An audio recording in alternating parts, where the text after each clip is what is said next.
everybody, a warm welcome to Wisdom from North. I'm Jannica and today I'm very excited to be having Lynne McTaggart on my show. Lynne is an award-winning journalist and she's the author of this book, The Power of Eight, which we're going to speak about. She's also the author of the bestseller books, The Field, The Bond and The Intention Project. Now, Lynne is known for her groundbreaking work on consciousness and the power of intention. And she's also the architect of the Intention Experiment, a global laboratory involving thousands of readers around the world, testing the power of group thoughts to heal the world. Amazing. Now I want to thank everybody who is following my videos on Wisdom from North, and if you would like to become a supporter, you can do so by becoming a Patreon and support every month, or you can support whenever you'd like to through wisdomfromnorth.com. Thank you so much for helping me make these interviews with amazing people sharing wisdom, knowledge and inspiration. Now let's get started with the interview. Hi Lynne, how are you? Welcome to Wisdom from North. Thank you. It's lovely to be with you. So I'm reading your very interesting book, The Power of Eight, where you are really showing how healing circles can have miraculous impact, like having an intention, sitting in a group, how that can really affect people and heal people, and also heal the people in the healing circle. And we're going to speak about that. And I also would like to speak about how science and spirituality is more linked than we actually think. And I'm so grateful for your work because you've been working with this for 30 years, really showing us how this is linked in a really scientific way. And I think we need that. We need to kind of bridge these two, not having two camps anymore. But first, can you tell us how you started this journey? Like all those years ago, how did you get interested in this? How did you come to write these amazing books, The Bond and The Field, and getting into this investigation? Well, it started with the newsletter that I had, which is now an international magazine called What Doctors Don't Tell You. My husband and I started this publication to provide people with information about what works and what doesn't work in conventional and alternative medicine. And in the course of doing that, I kept coming across really good studies of spiritual healing. And I kept thinking to myself, you know, if we can take a thought and send that to someone else and make them better, that completely undermines everything we think about how the world works and how we work. And so I started really on a quest in the late 90s to find out why this could be. And I spoke to a lot of pioneering scientists of how the world works. I mean, they were coming up with all kinds of things. But one thing that they came up with that was really intriguing to me was the idea that thoughts are an actual something with the capacity to change physical matter. So this was around the time of people talking about things like the law of attraction and The Secret. And I had only a bunch of really inconvenient questions, like, how powerful is this? You know, are we talking about just being able to shift a quantum particle, you know, very subtle effect? Or are we talking about curing cancer? You know, how far can we take this? So I really wanted to investigate this. And I thought to myself, really as a doubting Thomas, you know, and I thought to myself, well, I know lots of, by then the field had been published in 30 languages, and I have a lot of readers around the world, and I have also lots of scientists that I know. And if I just put them together and have my readers be the experimental body and the scientists set up these experiments, we'd have the biggest global laboratory in the world. So that's what I did. I partnered with these scientists, and every so often we would set up some sort of experiment, like trying to make seeds grow faster, for instance. And they would set up a very well-controlled study of, you know, 4 sets of seeds. And I would then ask my internet audience or an actual audience, if I was actually speaking somewhere, to send a thought. to that one particular set of seeds. Scientists wouldn't know which ones we'd chosen. After we were done, I would tell them, we're finished, go plant them. They'd plant them, they'd measure them. And only after they were finished with all of that would I tell them which seeds we sent intention to. And with that particular experiment, we ran it 6 times, and every single time, the seeds sent intention grew significantly higher than the controls. So I ran all kinds of things like that on seeds and leaves and water. And then we moved on to big subjects like yeah. Because I want to mention that I read in the book, and I thought it was so funny because you were collaborating with Gary Schwartz, and you were saying, what if we can test if, this works with global warming, that we can do something with that, have an effect on the global warming. And Gary said, well, let's start with leaves. I know, I wanted to do big, huge things. And he said, no, let's take baby steps, one step at a time. And he was right. I mean, in science, you really have to go one step at a time. And so we did start with these, with these tiny little experiments and baby steps. And then by then, after about a year or 2 of this, I was sort of tired of baby steps. And so I said to him, let's do something huge. Let's try to lower violence in a war-torn area. And we were looking around. Again, I wanted to make this very scientific. So I assembled a scientific team who would examine the data before and afterward. And the statistician I talked to, Jessica Utz from the University of California, worked with us. And she said, get 2 years worth of violence data from before, and we'll need it for several months afterward. So we needed an organization that was actually counting the bodies in a war, which is a really hard thing to get. So I looked and searched and finally found Sri Lanka, where this was a 25-year war, and there was an organization that had been keeping careful track of injuries and deaths, weekly injuries and deaths, for 2 years before, and then were available to give us weekly data afterward. So we chose Sri Lanka, and we seem to have had an effect. The very week we sent intention, violence actually intensified, which was very worrying to me. But then it plummeted to way lower than before, right after we finished. But more interestingly, that very week we sent intention proved to be fairly pivotal to the entire course of the war.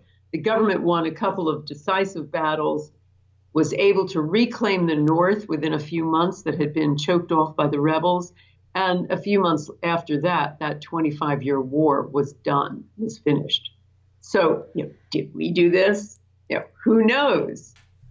But the most interesting part of all wasn't just the effect on the target. The interesting part that really got me involved with the Power of 8 was the effect on the participants. They were having major changes. Right. You froze relationship. Oh, yeah. Well, they were having amazing effects. And that is what I started thinking about. There must be some sort of mirror effect with this. Right. I'm actually reading now Conversations with God 4 with Neil Donald Walsh because I'm going to interview him. And God in that book, if it's God, he says that the fastest way you can awaken is to cause someone else to awake. And then I thought about you. And I've heard that before. If you want someone to succeed in something, you can help them succeed and then you'll succeed yourself. And I was thinking maybe it has something to do with the same effect, that when we help others, we help ourselves. Well, that's what I've really found with the Power of 8 groups, which has been the fascinating part of that. Besides doing these big experiments, I also started playing around in workshops with small groups. And I wasn't really sure how to do this because, I have a background as an investigative reporter. So I had never really done workshops before. This was 2008. And I wasn't really sure how to scale down these big experiments. We'd had a few successes with them. How do I show people about the power of intention over a weekend? So I was talking to my husband and I said, no, I don't know. Maybe I'll put them into groups of 8 and have them send a healing intention to a member of the group with some sort of health challenge. And my husband said, yeah, I like that, the power of 8. He's also a journalist and a very good headline writer. So that's pretty much how it started. we put people into groups of 8. We asked them to nominate somebody in the group with a health challenge. We sent intention, we had the group send intention to that person, all forming the same intention statement. And I figured it was going to be like a facial. It was going to be a feel-good exercise. They were going to feel a little relaxed or something. And I asked them to come back the next day and report on how they felt. And they lined up and one by one started talking about I've had all this pain in my leg. I have terrible arthritis and I have no pain today. I have headaches all the time. I've had headaches for years and years, terrible migraines, and they're gone. I have IBS and my stomach feels normal. And we had this for about an hour, just on and on, these amazing testimonials of healing. And I was shocked by this. My husband and I were shocked because I'd never put this forward as a healing mechanism. And I totally didn't understand it. But for years, through all of the workshops I've given in the hundreds of cases that I've run, we've had the same effect. A woman with scoliosis who was completely out of pain after her Power of 8 group and wrote me later to say they'd had to switch the mirror, rear view mirror on her car because her back had straightened so much. And somebody else with cataracts who said they were 80% better, and someone else recently, a stroke victim who couldn't focus her eyes. And right after the healing intention, she was focusing normally. And, on and on and on and on, just hundreds of people like this. So for me, this was really shocking.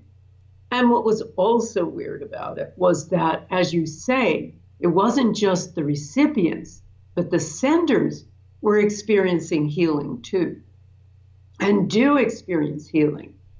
I had a guy recently who was a Vietnam vet from the Vietnam War, American, who had suffered from depression for many years and had got to the point where he'd had a really not a very nice life. His life really got derailed by being drafted into this war when he was young.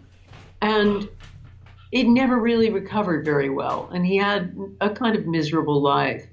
And he went into this group as just a sender. And his change was remarkable. I've seen him since. He's recovered all the joy in life. He's doing all kinds of things. He's working out now where he could barely make breakfast for himself. He's a completely rejuvenated person. It's really amazing. Amazing. Is it something magical with the number 8? I see that you have a necklace that is 8. And it symbolizes, eternity. So is it something about that 8? Why 8? As I said, a complete happy accident. There are many, many symbols for 8 now, and many ideas. It is infinity. There are many sort of ideas with the number 8. You can fold it over and it's a mirror image of itself. There's ideas about it in sacred geometry. For me, it was just a happy accident, or maybe not. Okay, so these groups, these healing groups, can you take us a little bit through how they work? Like, how long are they sitting there? Is it like several hours? And is it, you're saying it's an intention, but how do they do it? Is it a kind of a meditation they do together, or is it kind of a prayer, or how does it really work? The most amazing thing about these groups is that they don't sit for hours. They don't go into heavy priming before. They will sit together. These are mostly people in workshops who have never met each other before, or even when I'm giving a talk somewhere and it's just the audience. I'll put them into groups of 8. I'll ask them to nominate someone in the group, or the group person nominate themselves with some sort of health challenge. I'll have them formulate the words together. So they're all going to think the same intention at the same time. Our intention is, I ask them to make it very specific. Our intention is that Jane Doe be free of the pain in her right hip and her left toe, just be very specific and be healthy and well in every way. They hold hands. They take a couple of deep breaths together. They hold the intention while physically, mentally visualizing the person being healthy and well in every way. And the person who's the recipient just opens up her heart to receive. They send it down through their heart. So it's just kind of unfurling out toward that person. And they hold it, usually for less than 10 minutes. That's it. That's it. 5 to 10 minutes. That's it. It's amazing because we tend to think that we need to go to therapy for many, many years, and sometimes healing can just happen. And that's so mysterious to me. Well, it's mysterious to me too, and I tried to understand a lot about it. And I think there are certain elements. Altruism plays a big part. The group connection plays a huge part. There is something about being part of a group, and particularly a group of strangers who are sending essentially unconditional love and healing to you. That's very, very powerful. What is the idea of this bigger group being subsumed in a bigger group and having this issue that maybe is, there was a French guy called Laurent Denisot who was talking about healing groups and healing evenings. And he felt that the group dynamic is such that the person becomes subsumed in this larger whole. And the illness is almost like a splinter that needs to be pulled, and the group assists in pulling it out. It's just something that's a weird anomaly that needs to be taken out of this group unity. And so the person feels like they're part of something bigger and that there is a healing mechanism at work. There's something like that. And of course, there's the power of intention and something about it being magnified when lots of people are thinking the same thing at the same time. So ancient cultures have also had healing circles, right? Like you mentioned that in several interviews, like Jesus had it, and it seems like this is not something new, actually.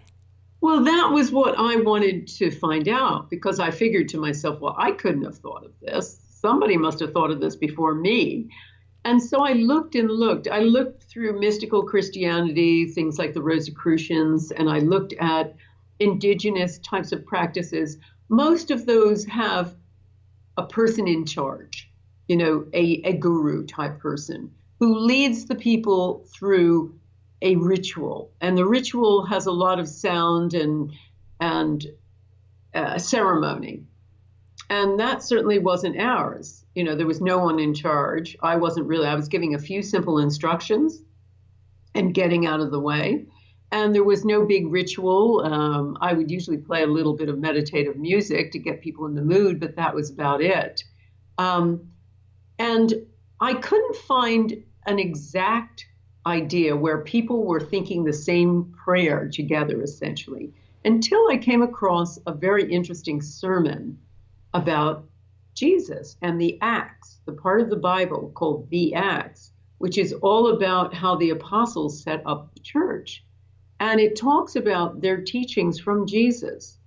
And in the Bible that we know of, the King James Version in English, it always talks about how the apostles prayed with one accord, which is a very anemic phrase.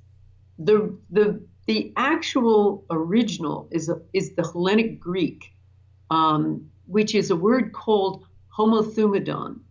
It's an adverb to describe how they prayed.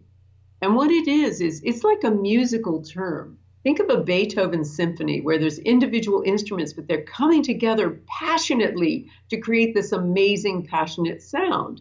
And that's really much more what it's like. It's a passionate unity. And what they were trying to say, and they were explaining that Jesus had always said, is pray together as one. You pray as a unity. You pray all the same thought at the same time. So that was really fascinating to me as probably one big antecedent to this whole idea. And he said, if you do that, you will be healed, other people will be healed. And it was fascinating to me that maybe that's where it all started. Who knows? Yeah, but it's natural to think then that the more people that come together, the stronger the effect is. But from what I understand, that isn't necessarily so. No, that was the really interesting thing. We tested that in the big experiments, and we found that we had the exact same effect whether we had a group of 100 or many thousand over the internet. We had the same effect whether we were sending intention over the internet or whether we were sending intention in a room. I mean, for instance, on that seed experiment, the first time we did it, I was in Sydney, Australia, in front of an audience of 700, and the seeds were sitting back in Tucson, Arizona, in Dr. Gary Schwartz's lab at University of Arizona. And yet we had an effect. So that was some sort of amazing psychic internet. But we had the same effect with a small group of 100 in a workshop I had in Rhinebeck, New York. And I found that size doesn't seem to matter. Maybe experience counts a bit. The best effect we had was with healing touch practitioners who would be very used to the power of healing intention. But that was about it.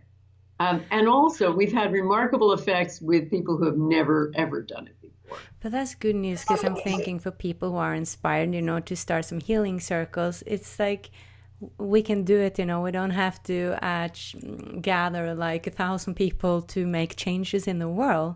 We can make healing circles ourselves. And you're actually talking about that in the book, how to make your own healing circles. So I just want to mention that.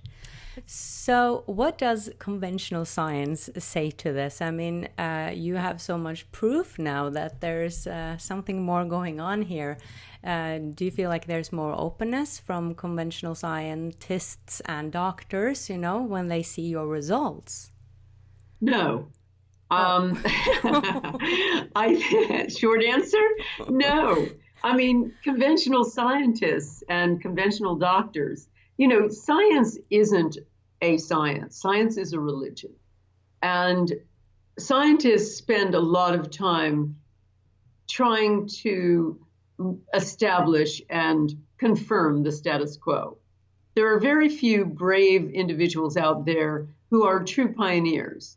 I wrote about many of the pioneers in my earlier books in the field of the intention experiment, who were working against the status quo and usually under a great deal of censure. They were very brave people who bucked the establishment to follow evidence that they'd discovered that basically said, no, the worldview that is given to us by conventional science is not correct.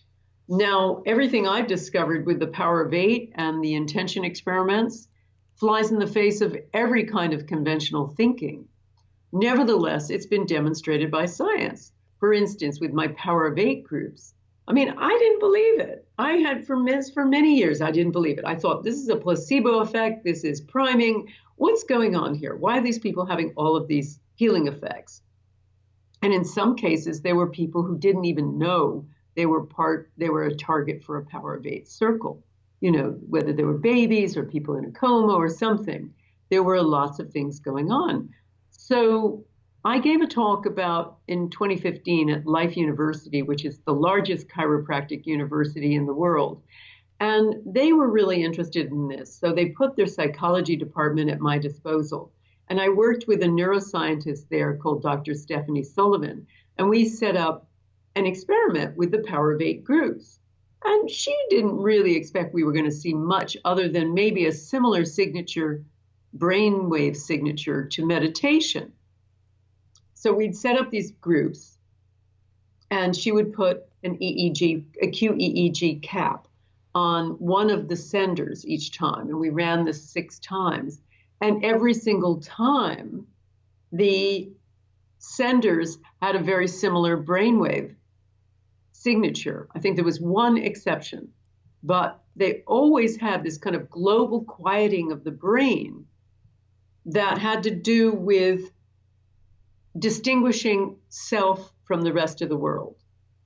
So there was a big quieting of the parietal lobes of the brain, which tell you where you end and the rest of the world begins. And also the frontal lobes of the brain, which are the executive functions, also very much dictate you and how you navigate through your world in every sense. But also the right side of the frontal lobes, which has a lot to do with worry, doubt, negativity, as well as a lot of creative elements. And so what this is a brainwave signature of people who have lost their sense of individuality and are part of, you would say that they were experiencing a sense of oneness. And in this form, in a sense of bliss too. And what was so interesting to me is that these were the exact same brainwave signatures of Dr. Andrew Newberg, formerly from the University of Pennsylvania, who has done a lot of work on examining brainwave signatures during states of enlightenment, like with Sufi masters and Buddhist monks in ecstatic prayer, and nuns in the midst of, prayer too, that kind of amazing transportational type of prayer. And we found that our brainwave signatures were absolutely the same. But here's the really interesting part of it. In that case, he was looking at these ecstatic states, these mystical states, were achieved after years of disciplined practice or hours of priming to get into the mood. My people, the people we studied at Life University, were students. They were novices. They'd never done Power of Eight groups before. Most of them had never even meditated. They were given, the only instruction they were given was a 13-minute video from me telling them how to do it. And that was it. And yet they were transported into this completely altered state, which is, you don't need all that amazing years of disciplined practice. You don't need, ayahuasca or sweat lodges. All you need is a group and a common intention. Huh. And that's a fast track to the miraculous. I just thought about that. You've said somewhere, I think it was in The Bond, your book, that we are hardwired to connect, like in nature. And I was curious about that because that might have something to do with this, that it's something in us that it's very natural for us to connect, and maybe the energy gets stronger. I don't know. But can you talk a little bit about that? Because I'm brought up to believe that nature is about competition. And I think many are, Darwin is at the back of our heads. So is that wrong? Because you also say something about that we are much stronger when we unite and weaker when we compete. Absolutely. I mean, that was very much the subject of my last book, The Bond, which was really a refutation of Darwin. It was basically saying, in every way, nature has been designed and we have been designed to connect. I mean, when you look at the studies of health, community is possibly one of the best drugs we have. People are protected against everything from stroke to the common cold to, heart disease, et cetera, when they are part of a close community of some sort, and they have those community friendship ties. It's really, really important. And there's another piece of this too, which is, I wrote about it in The Bond I called it Born to Give, that we need to do things for other people. And this surely came out with the Power of Eight groups, because I found with many people, they were stuck. They would have intentions done for them. But when they turned around and started doing intentions for someone else, that's when their life started moving. Mm. So for instance, besides doing the Life of University study, I also set up my own year-long experiment. I set up a year-long masterclass, and I got 250 people and put them in groups of 8. I went through some instruction with them for about 7 weeks, then put them in groups of 8 and monitored them, all the while sending out challenges to them week by week by week. And I found that of the people who carried on meeting week by week by week, pretty much 100% of them had major transformations in their lives. The dynamic of the group in some way had totally changed their lives, whether it was health. We had people getting over lifelong depression. Another one got over 15-year-old chronic fatigue. Someone else, their skin started repigmenting. Another person regained most of her hearing, things like that. But we also had people getting dream jobs, having amazing financial windfalls, making up with estranged members of their family, just amazing, discovering new life purpose, setting up new incredible businesses and having them take off. But a few of the people were stuck. Some of the people, no matter what kind of intention was set for them, they just weren't getting anywhere. So finally I said, get off of yourself. For instance, in one case, a woman called Andy was recently divorced. She was going through a divorce, and she also had sold off her business, but she didn't have steady income, and she was starting to get really worried, and nothing she tried was working. So I just said, Andy, get off of yourself.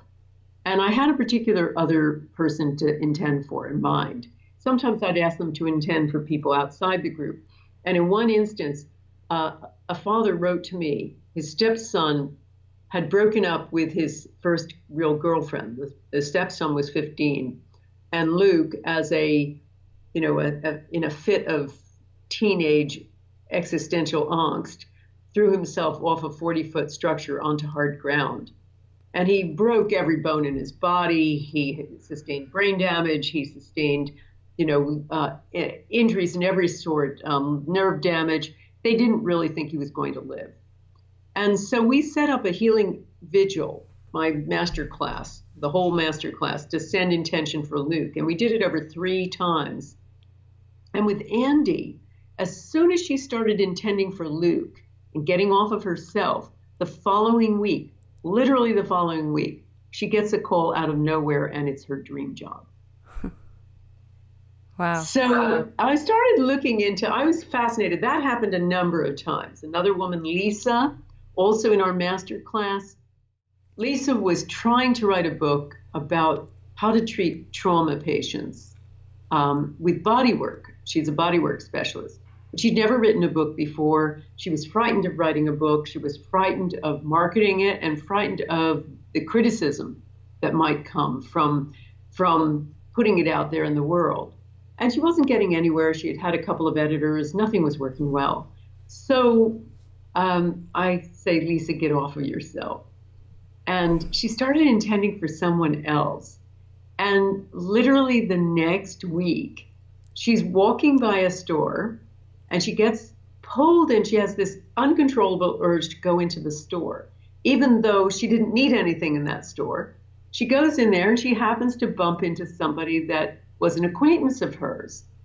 And it turns out, as they start talking, the person is a book coach, and the person is a former publisher. And as she hears about what Lisa's doing, she offers to mentor her through the whole thing.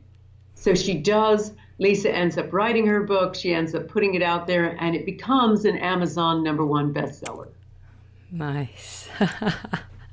So this was happening over and over again. And when I started looking into the evidence about altruism, it really made sense to me. When you look at studies, for instance, there's a really interesting study of prayer, and it shows it was a psychologist priest who wanted to see whether or not prayer could help to overcome depression. Prayer has been used for a lot of physical ailments, but what about mental ailments?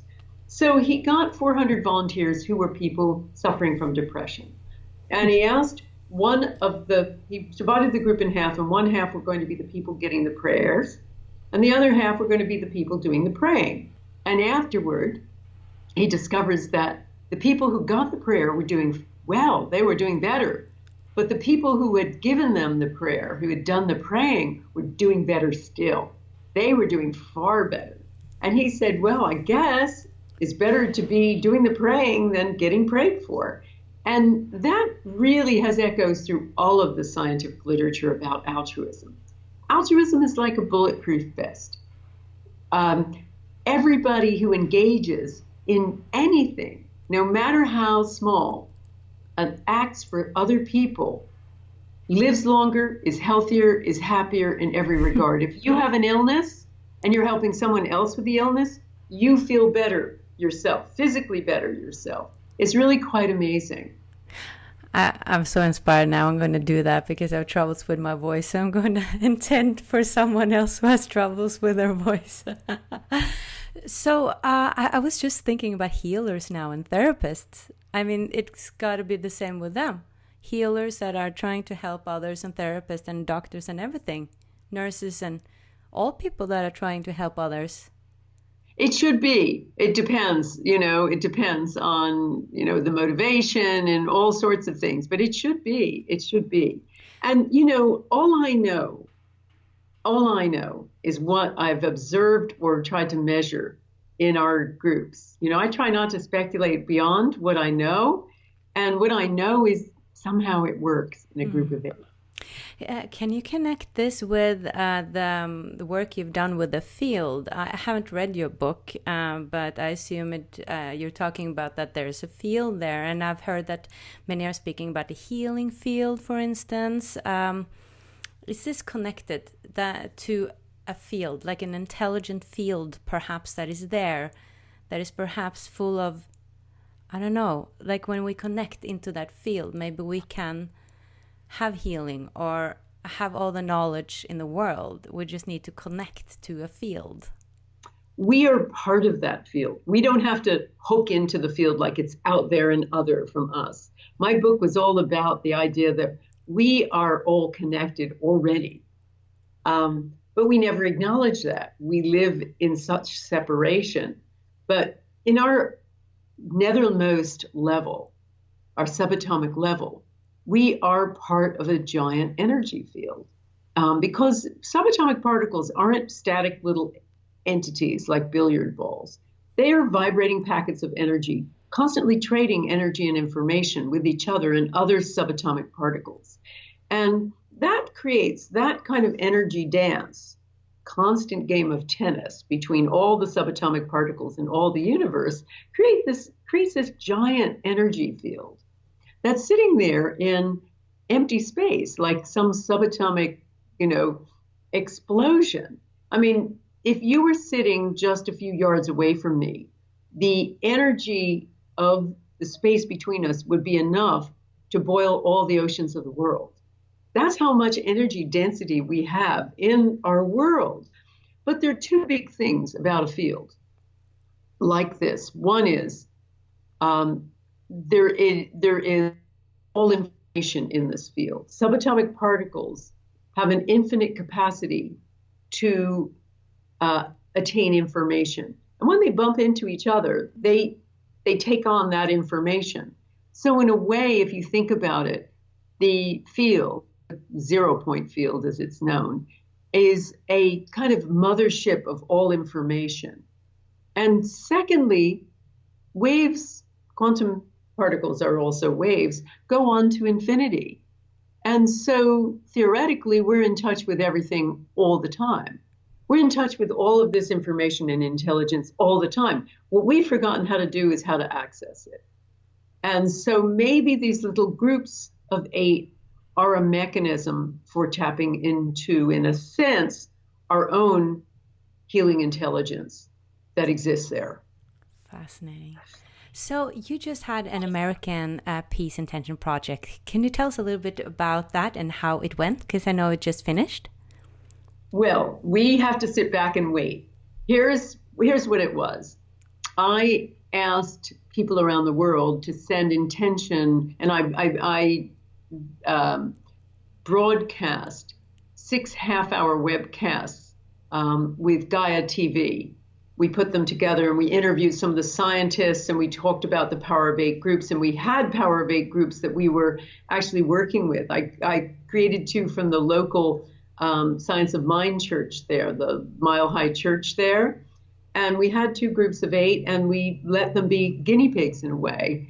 And so we had a lot of things going on with that. It was fascinating. But at the heart of every broadcast was an intention to lower violence. And we focused on one of the most violent cities in America, St. Louis, Missouri. And so we sent intention there. And now what will happen is my scientific team will look at the evidence from 2 years before. And after several months, we'll look at what happened several months afterward and see if we had an effect. What I found most interesting about it was not even the effect on the targets, but the effect on the participants. I mean, they were getting more peaceful in their own lives. They were making up with people they were estranged from. They were getting along better with their loved ones, with their neighbors, with their bosses. They were hugging strangers. They were just in love with everyone they came in contact with. And a lot of them had their own healings. They had issues in their lives, physical issues that were so much better. A number of them also decided to follow some dream they hadn't followed. You know, they quit their job, a number quit their job and decided to find work that was much more meaningful to them. And it was extraordinary to me. And I had thousands of those kinds of responses. So for me, the big difference is really what happens with the participants. And what I'm excited about with the American Peace Intention experiment is seeing if there's a ripple effect. Because another thing that happens when you're involved with altruistic acts like this, we found it at University of California at Berkeley Studies, when people are involved in even thinking about something altruistically, like looking at photos of starving babies or something, it activates a portion of the body, the vagus nerve, which also in turn activates the release of things like oxytocin, hormones that are caring, and also other elements in the body that are involved in caring, concern, love, connection. And what they find is that people involved in something altruistic like that, and when their vagus nerve is fired, they're more willing and able to connect with people not like them.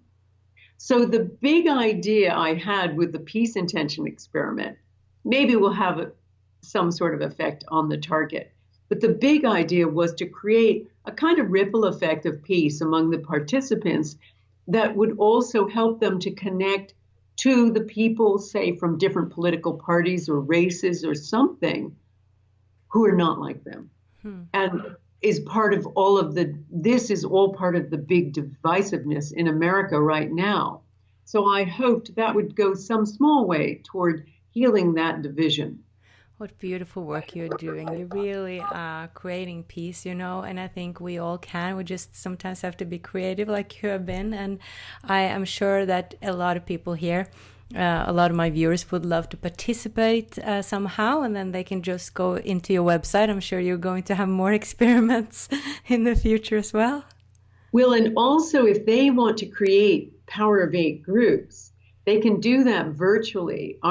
Our website, lynnmctaggart.com, is going to have virtual groups. We are setting up a community site that should go live by the end of this week. It's certainly going to be live, and it allows you to set up virtual groups in your time zone.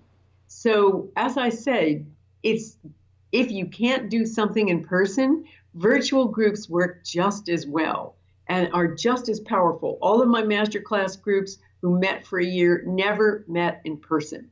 It was always over Skype or Google Hangouts. They were virtual groups, and they still have these amazing healing and rebound effects.